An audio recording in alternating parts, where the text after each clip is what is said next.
Welcome back. Bulletin کا آغاز کریں گے۔ امریکہ نے ایران کے خلاف اپنی فوجی کارروائیاں تیز کرتے ہوئے مسلسل 12ویں روز ایرانی فوجی اہداف پر فضائی حملے کیے۔ مشرق وسطی میں مزید فوجی دستے، جنگی سازوسامان، طبی عملہ روانہ۔ امریکی سینٹکام نے سوشل میڈیا پلیٹ فارم پر جاری بیان میں صدر ٹرمپ کی ہدایت پر بدھ کی شام امریکی وقت کے مطابق 5:30 پر ایرانی فوجی اہداف کے خلاف نئی کارروائی کا آغاز کیا۔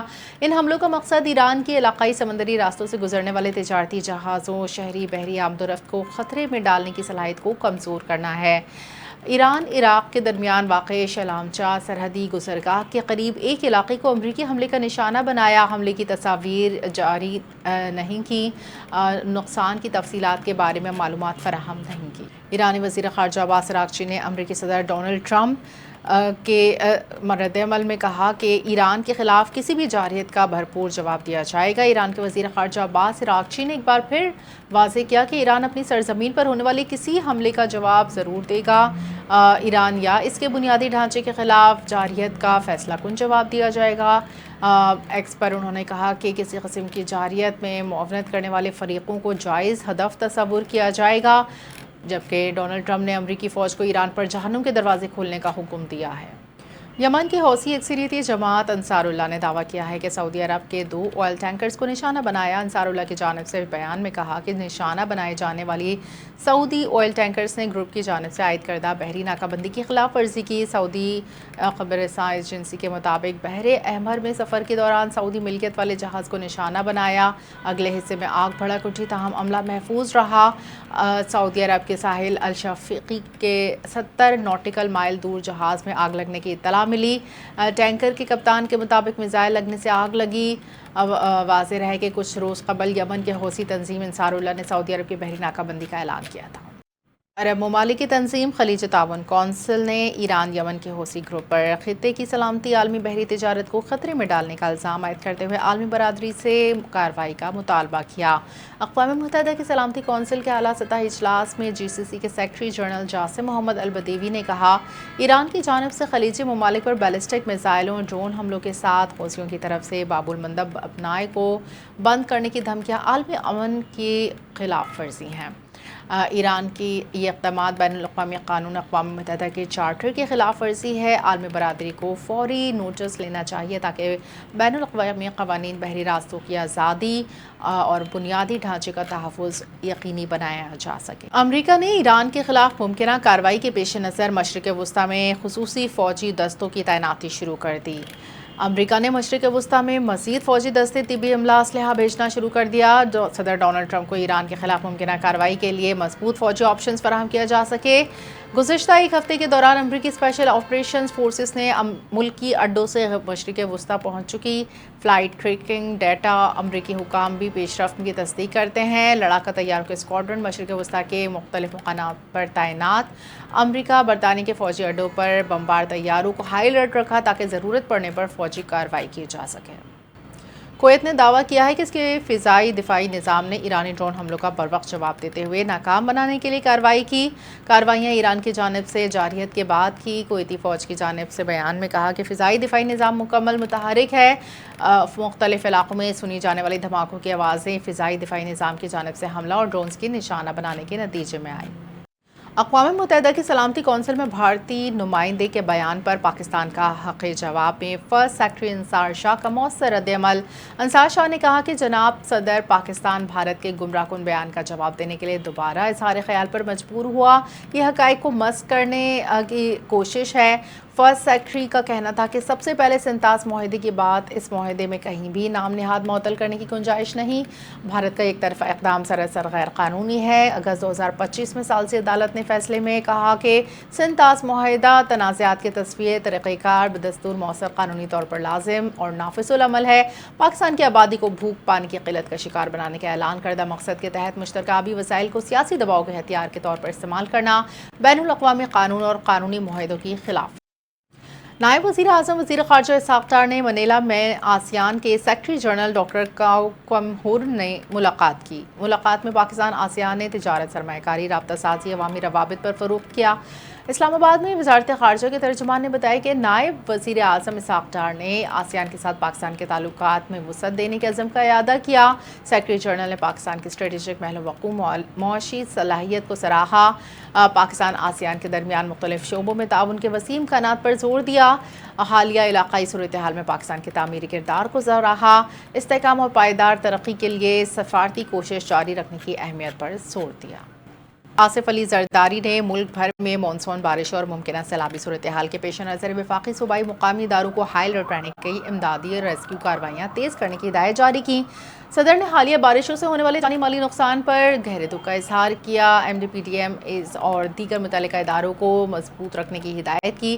گلگت بلتستان آزاد کشمیر بالائی علاقوں میں بارشوں دریاؤں کے ممکنہ سیلاب کے مسلسل نگرانی پر زور دیا۔ صدر زرداری نے نشیبی علاقوں میں پیشگی حفاظتی اقدامات، ریسکیو وسائل کی بروقت دستیابی، حساس آبادیوں کے تحفظ، فلیش فلڈ، گلیشیائی جھیل پھٹنے اور لینڈ سلائڈنگ کے خطرات والے علاقوں میں سیاحوں کی حفاظت یقینی بنانے کی ضرورت پر زور دیا۔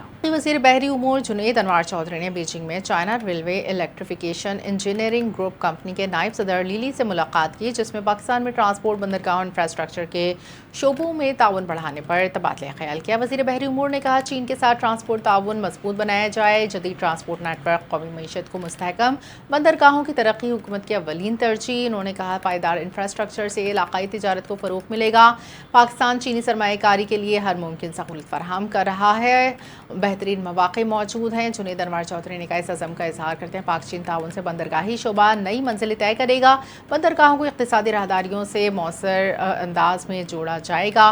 اس موقع پر چینی کمپنی نے پاکستان کے انفراسٹرکچر منصوبوں میں سرمایہ کاری تعاون بڑھانے میں دلچسپی کا اظہار کیا۔ وزیر خزانہ محصولات محمد اورنگزیب نے واشنگٹن ڈی سی میں امریکی ایگزم بینک کے صدر چیئرمین جان جوناووک سے ملاقات کی، جس میں پاکستان امریکہ کے درمیان اقتصادی تجارتی تعاون پر تفصیلی تبادلہ خیال کیا۔ ملاقات میں طویل مدتی ترقیاتی منصوبوں کے لیے مالی وسائل کی فراہمی، کپاس، سویابین، ہائیڈرو کاربن، دیگر زرعی اجناس کی تجارت بڑھانے پر گفتگو ہوئی۔ وزیر خزانہ نے ایگزم بینک کی جانب سے ترجیحی منصوبوں کے لیے فریم ورک، کثیر سالہ لین دین کے نظام، امریکی فائنانسنگ، ٹیکنالوجی، آلات، خدمات تک رسائی میں سہولت فراہم کرنے کی تجویز کا خیر مقدم کیا۔ دونوں فریقوں نے قریب المدت مالیاتی لین دین، فوکل پرسنز کی تعیناتی، اسٹریٹجک فریم ورک کو حتمی شکل دینے پر اتفاق کیا۔ امید ظاہر کی کہ ستمبر 2026 میں اقوام متحدہ کی جنرل اسمبلی کے اجلاس کے موقع پر فریم ورک پر باضابطہ دستخط کیے جائیں گے۔ پنجاب کے وزیر تعلیم رانا سکندر حیات نے ٹیچر بننے کا اعلان کر دیا۔ رانا سکندر حیات نے ستمبر کے پہلے ہفتے سے انگلش، کیمسٹری سمیت دیگر مضامین کی تدریس کا اعلان کیا۔ لاہور میں ستمبر کے پہلے ہفتے سے کلاس کو پڑھانا شروع کروں گا۔ انگلش، کیمسٹری پسندیدہ مضمون ہے، لہٰذا ان مضامین سے شروع کروں گا۔ وزیر تعلیم کا کہنا ہے پرائمری اسکولوں میں انگلش، ہائی اسکولز میں کیمسٹری سے آغاز کروں گا۔ انگلش، کیمسٹری کے علاوہ دیگر مضامین بھی تدریس کروں گا۔ ہر ہفتے کسی ایک اسکول میں بغیر پیشگی اطلاع پڑھانے جاؤں گا۔ اساتذہ کی عزت کرتا ہوں، استاد بن کر فخر محسوس کرتا ہوں۔ اس اقدام سے تعلیمی معیار کو جانچ اور تدریسی کمزوریاں دور کرنے میں مدد ملے گی۔ پاکستان کے فضائی شعبے کی خود کفالت کی جانب ایک اہم سنگ میل عبور۔ اسلام آباد انٹرنیشنل ایئرپورٹ پر پہلی بار یورپی ایویشن سیفٹی ایجنسی کے معیار کے مطابق aircraft maintenance, repair and اوورہال MRO مرکز قائم کیا جا رہا ہے۔ اس منصوبے کے تحت جدید طیارہ مینٹیننس ہینگر، پائلٹس کی تربیت کے لیے فل فلائٹ سیمولیٹر نصب کیا جائے گا۔ نجی کمپنی نورٹک اور ایئر بلو کی جانب سے شروع کیے جانے والے منصوبوں سے ایئر بیس طیاروں کی مرمت، انجینئرنگ کی تربیت، کمرشل ایئر لائنز کو مقامی سطح پر جدید تکنیکی سہولیات میسر آئیں گی۔ وزارت دفاع کے ایویشن سیکٹر ٹرانسفارمیشن پروگرام کے تحت جاری یہ منصوبے اسلام آباد انٹرنیشنل ایئرپورٹ کو علاقائی فضائی مرکز بنانے میں اہم کردار ادا کریں گے۔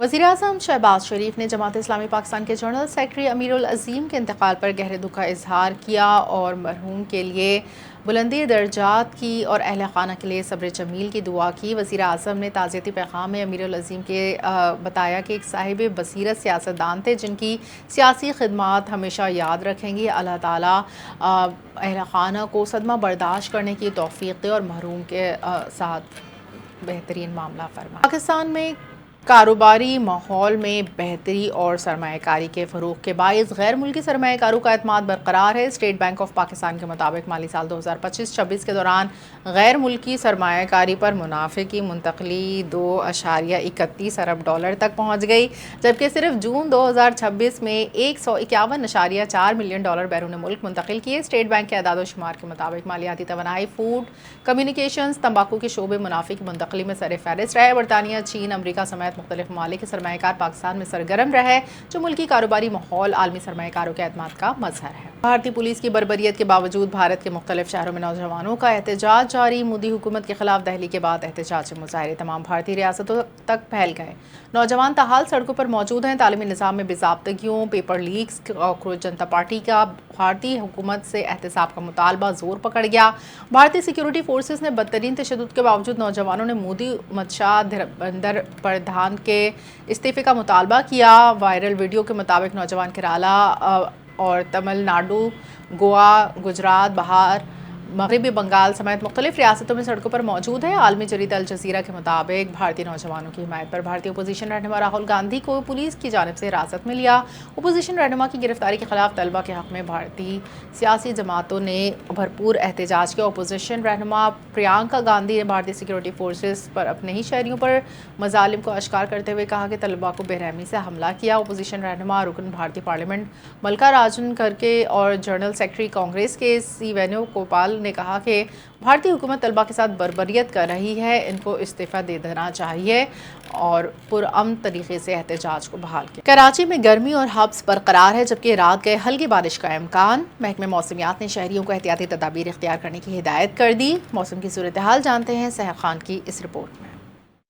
کراچی میں موسم ایک بار پھر تبدیل ہوتا دکھائی دے رہا ہے۔ شہر میں آج زیادہ سے زیادہ درجہ حرارت 35 ڈگری سینٹی گریڈ تک جانے کا امکان ہے، جبکہ ہوا میں نمی کا تناسب 76% تک پہنچ چکا ہے، جس کے باعث گرمی کی شدت 41 ڈگری سینٹی گریڈ تک محسوس کی جا سکتی ہے۔ محکمہ موسمیات کے مطابق دن بھر جزوی ابر آلود موسم رہے گا، جبکہ رات گئے شہر کے مختلف علاقوں میں ہلکی بارش اور بوندا باندی کا امکان موجود ہے۔ دوسری جانب سندھ کے مختلف اضلاع، جن میں تھرپارکر، دادو، لاڑکانہ، شکارپور شامل ہیں، مونسون سسٹم کے زیر اثر ہیں اور متعدد علاقوں میں بارشوں کی اطلاعات موصول ہو رہی ہیں۔ ماہرین کا کہنا ہے کہ بحیرہ عرب سے آنے والی مرطوب ہوائیں موسم پر اثر انداز ہو رہی ہیں، جبکہ شہریوں کو خبردار کیا گیا ہے کہ بارش کے دوران غیر ضروری سفر سے گریز کریں، نشیبی علاقوں اور بجلی کے کھمبوں سے دور رہیں اور